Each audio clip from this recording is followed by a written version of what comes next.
Honestly, we're born of stardust, so there is a way in which the stars of the universe and our brains are ultimately linked.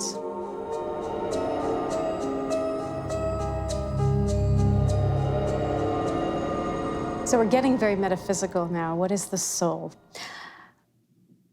So if you ask me the question as a scientist, I'm going to have a very different kind of answer than if you just ask me as a person with experiences.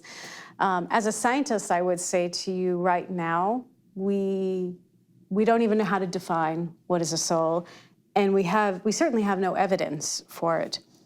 What is interesting is if you look at all these different spiritual disciplines that think about souls, what are they actually saying? They seem to be saying that there's a piece of your consciousness that persists that records something, right? Because if the soul is indestructible, for instance, well, it's carrying information around with it. One could potentially look at a soul as sort of a remnant or a trace of that information processing that took place. And then you didn't ask me this question, but the interesting thing becomes, can you move it around? Or when I kill the body, does it go with it? And it's very possible you could move it around if that's what you're doing with it, right? I mean, if it's an information trace, it's kind of like taking like a hard drive and moving it from avatar to avatar, right? Or if you were of the Judeo-Christian faith, maybe you take that hard drive and you move it from a body and you move it into heaven or wherever you think that thing is going. If you're a materialist, maybe you take the hard drive and stick it in a computer when you're dead.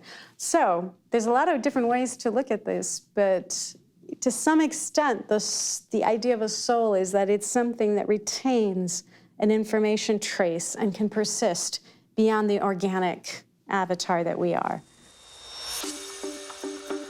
Divya Chander é médica e neurocientista. É uma das mais respeitadas investigadoras do impacto das novas tecnologias no cérebro humano. Formada em Harvard, atualmente faz parte do corpo docente do departamento de anestesia da Universidade de Stanford. Desde 2009, começou a medir a profundidade da consciência dos seus pacientes em tempo real, usando espectrogramas que categorizam as frequências cerebrais. Nas suas apresentações, liga a neurociência com a robótica, explicando como funciona o cérebro, a consciência, o código neurológico e como podemos conectar o cérebro a máquinas.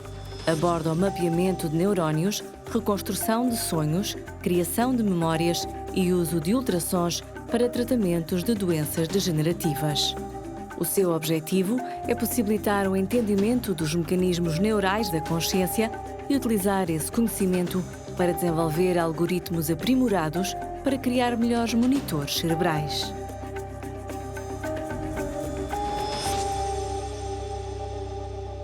After I finished my PhD, and the PhD was in neuroscience, the natural thing is actually to choose a medical specialty like neurology. In my case, my PhD was in visual neuroscience, so some people thought maybe I would become an ophthalmologist.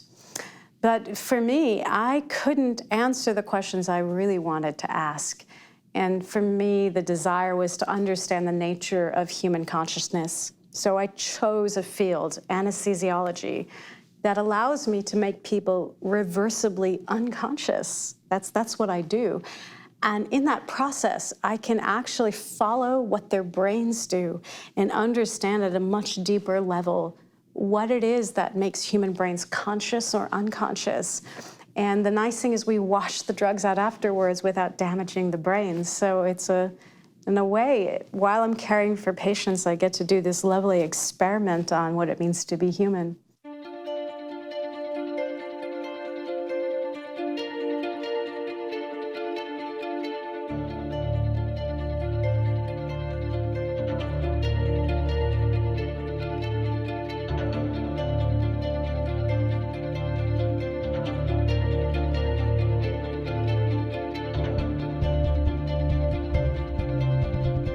They have in common, the brain and space, for me, have in common our origins. They will tell us who we are.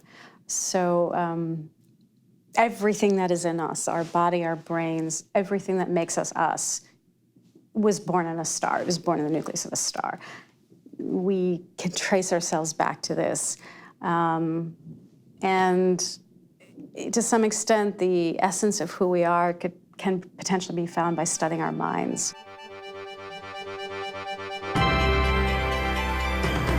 The human brain is organized on many different levels, starting from molecules to cells, to small circuits, to large circuits.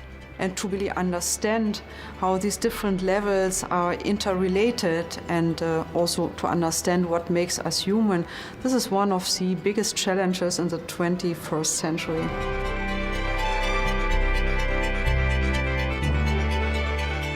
The Human Brain Project is a new approach of using supercomputers to understand the brain by modeling it in completely different ways. And it is a 10 years endeavor.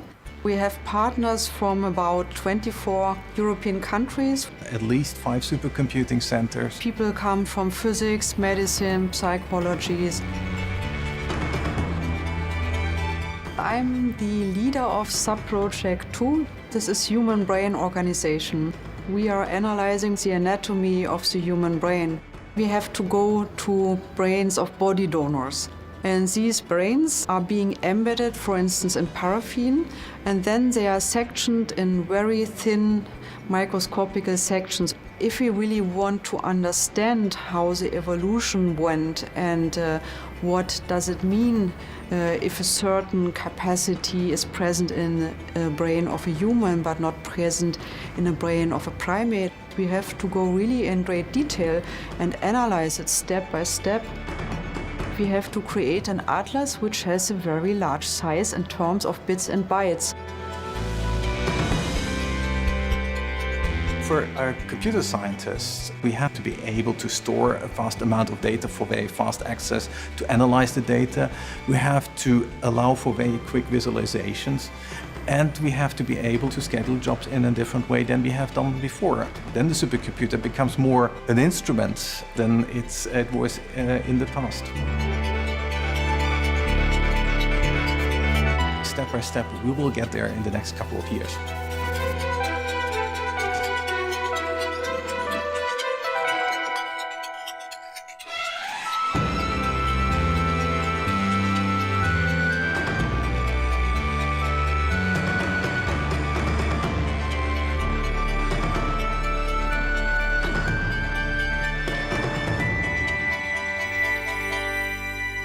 A question about where our consciousness arises. Now, that's a hard one, and scientists don't completely agree.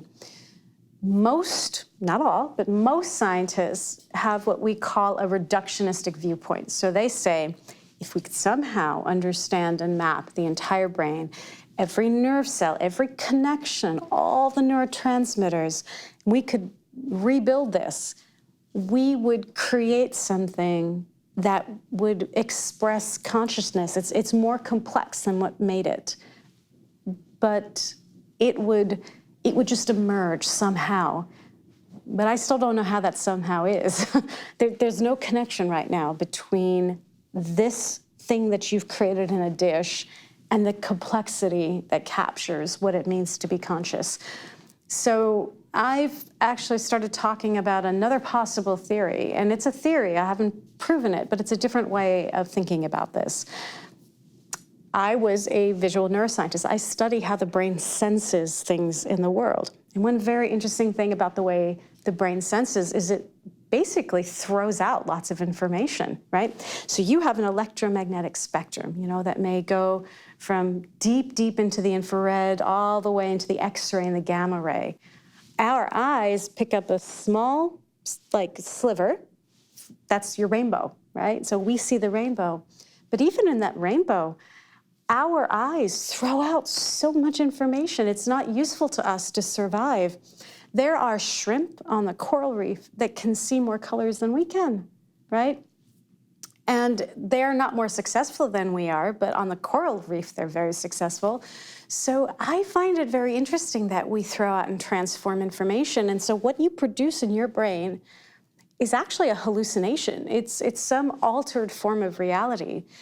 And if you think about this, what the visual system does, what the auditory system does, why isn't it that we can't go one step further and extrapolate and say, our brain is just one enormous information receptor. And what the brain is doing is it's pulling in the information from the universe, like the electromagnetic spectrum is a property of the universe. And it's forming these perceptions based on what it needs to survive. And we call this perception consciousness. But it's no more than the information we pull in, the useful information. And it also answers these questions about functional connectivity, about information calculation. But it doesn't say that the brain has to produce consciousness. The brain doesn't produce the electromagnetic spectrum that we see, right? It perceives it. Maybe we perceive consciousness, the information we think of as consciousness. It's a theory. It's something that answers a lot of questions, but also generates a lot of experiments that would need to be done. But to me, that's exciting, and it's a new way of thinking about it entirely.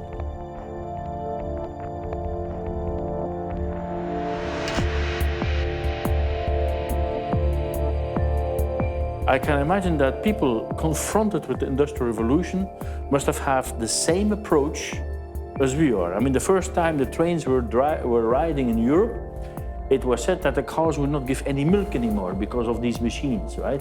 I mean, we have the same attitude today about new inventions, new strange things that happen in our environment, and people wonder if this is a good way to evolve. We are living actually through all this technology. There has never been so many people educated in the world. There has never been so many people who have access to healthcare.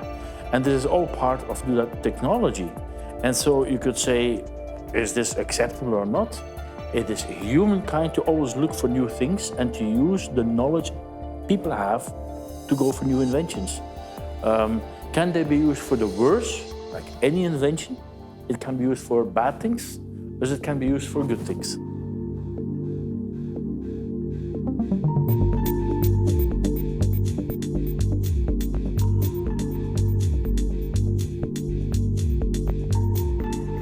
It will not only impact insurance, it will impact everything, whole society.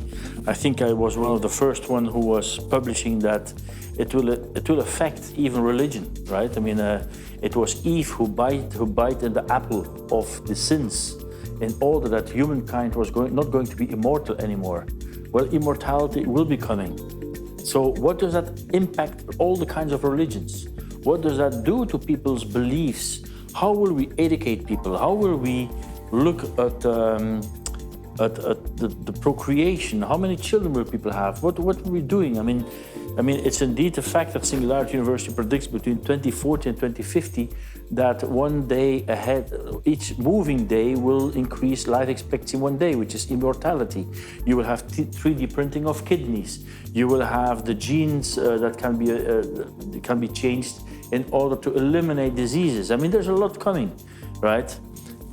It is a huge impact how society will make. So is it only insurance? I think it will have to have an in-depth analysis all over what will happen. Will people want to have many children if they live immortal? Will you want that? I wouldn't want it. I mean, I'm being very clear. I wouldn't want to be immortal. I think it's good to have an end. But things will change in the future. And it will not only be about insurance.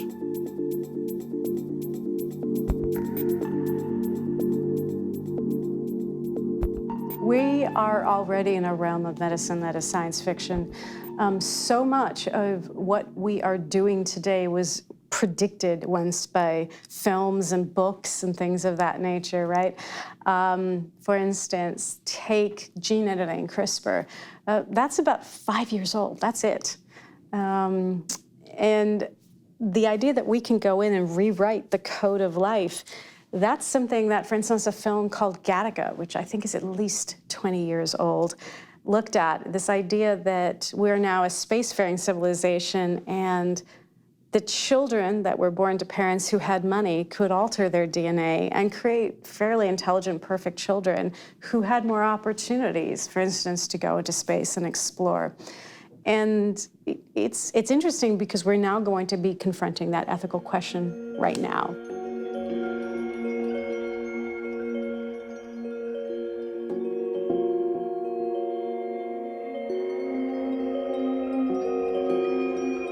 We have evidence that you can take memories from one organic brain and move them into another. So for instance, there was an experiment that was done where if you have a mouse that's in an electrified cage and that mouse is wandering around and it touches one part of the cage, it gets a tiny little shock and it says, oh, I should avoid that. Just like a baby, if they put their finger in a little socket, they would say, oh, I don't want to do that again.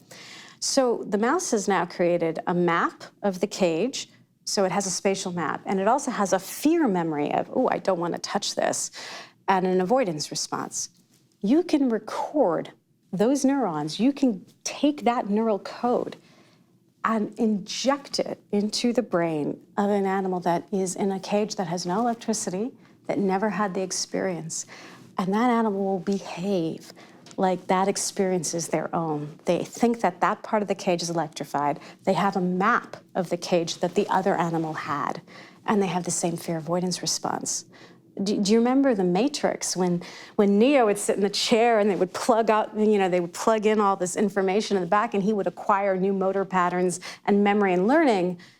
That's what this is. We're taking memories from an organic brain and putting it into another one.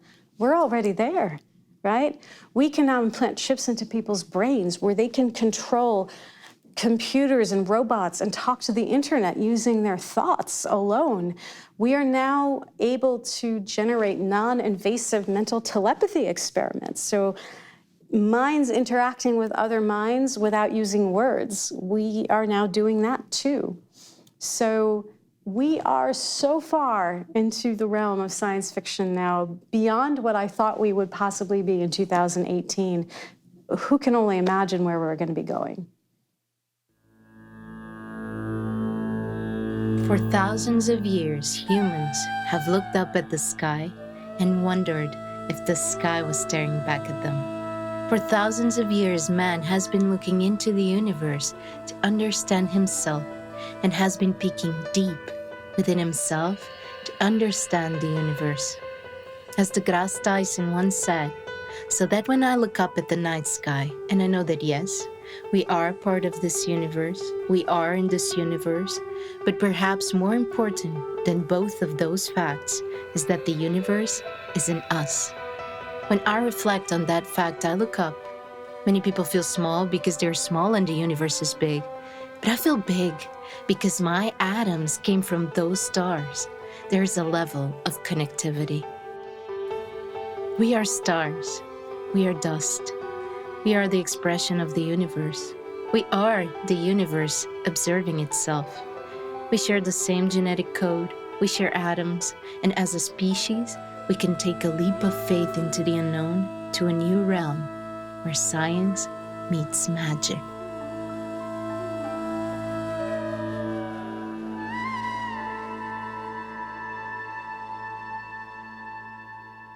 My goal was to fly in space. I almost became an astronaut. If I don't become a space traveler through a government organization like NASA, I am perfectly happy to fly into space as part of private missions. I don't have a problem with this. I think their safety record's going to be quite good.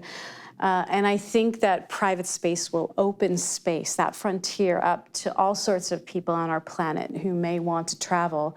And at some point, it may become important for us to do this, not for exploration, but for the safety of the human race, because it may be that we destroy the planet and we'll need a lifeboat out of here. For whatever the reason, I think that colonization is not just the moon.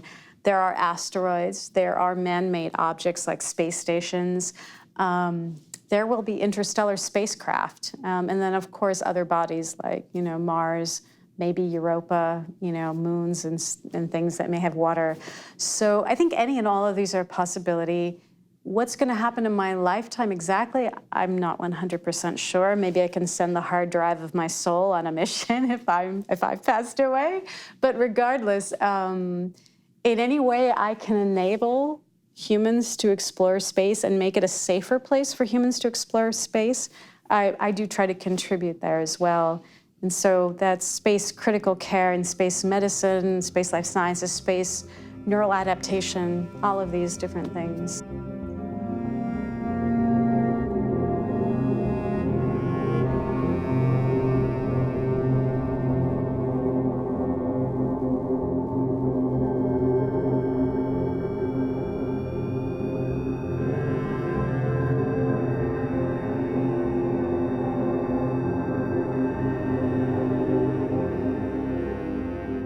to keep astronauts in stasis, in a sort of a sleep-like state so that they can travel further. To some extent, if we're going to accomplish interstellar travel, I mean, even to get to the nearest star, it's going to take 4.3 years if we were going at the speed of light, which we can't do.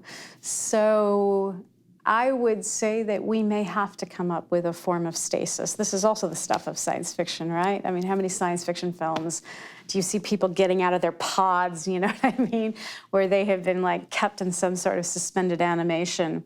Whether it will be this kind of suspended animation sleep or almost like a cryopreservation, I'm not sure. You know, it may be that we send embryos or really young children, and then we slowly wake them up so that they can grow up on these ships.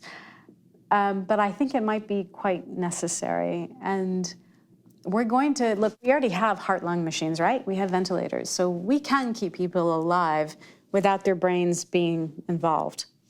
And so now we have to ask, how can we modify and refine that process so we can do that and also not have the body age during this process, right? Because you won't, even if you can keep the body alive, you don't want to send a 20-year-old and have them be 80 when we wake them up. So some sort of, some of the stuff that we are looking at, in fact, we didn't even have a chance to touch on this today, but, you know, anti-aging, you know, whether or not we can stop our telomeres from becoming shortened, the things that protect our DNA, or whether we can reverse cellular damage, which is one of the hallmarks of aging. There may be some really interesting longevity technologies that are coming online that we can actually use to keep humans young as we send them through space in some sort of suspended animation.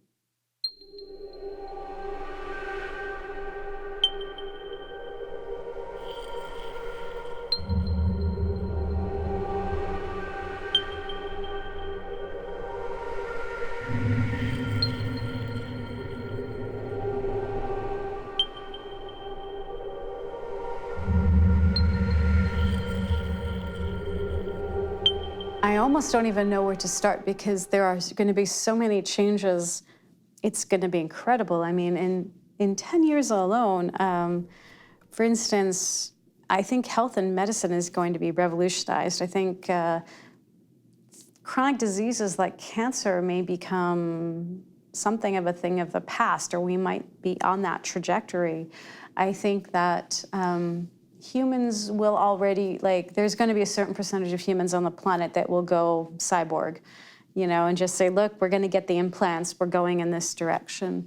I think our energy, well, either we're going to destroy the planet because it's going to go above 2 degrees centigrade, or we'll find ways to convert entirely to clean energy, which is my hope and goal.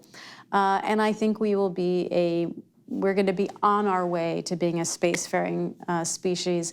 And hopefully in 50 years, we will have accomplished that transition and maybe reverse some of the damage to both the planet and that we've caused to ourselves. I mean, we don't care for ourselves very well, do we?